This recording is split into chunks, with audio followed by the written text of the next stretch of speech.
Good evening.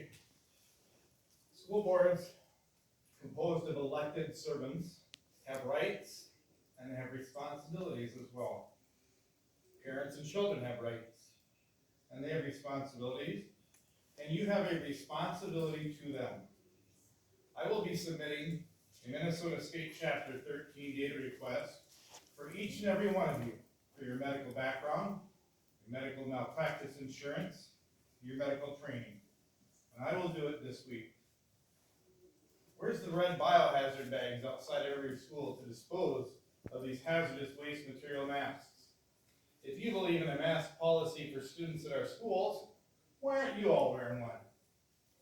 Huh, that's a good question. Well, we can't ask questions here. Can't really get answers even. So you know what we did do? We followed the millions. We followed the COVID money. We followed it to the school districts.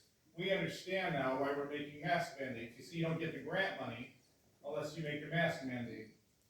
I too am glad teachers or nurses testify today. Maybe they'll testify to this.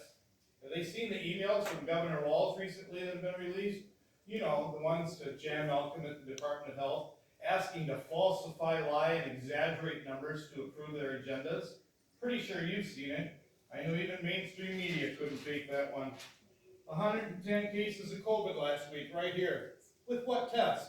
The one the government's banning as of December 5th because it's not valid, because it has too many false negatives and false positives? Let's talk about the students. No, let's talk about teachers' administration. How many of them are sick? How many of them have COVID? How many of them are positive?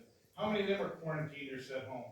Because see, they go to bars, they go to restaurants, they go to weddings, they go to grocery shopping, they go to things like this, and they don't have a mask that you want to muzzle our children.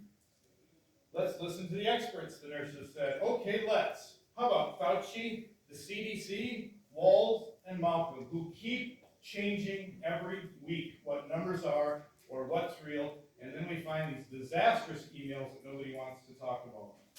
Quarantine's not a big deal. I'll tell you what's a big deal. Violating people's constitutional rights. Violating their constitutional amendment rights, their enshrined rights. Violating medical choice for parents is wrong.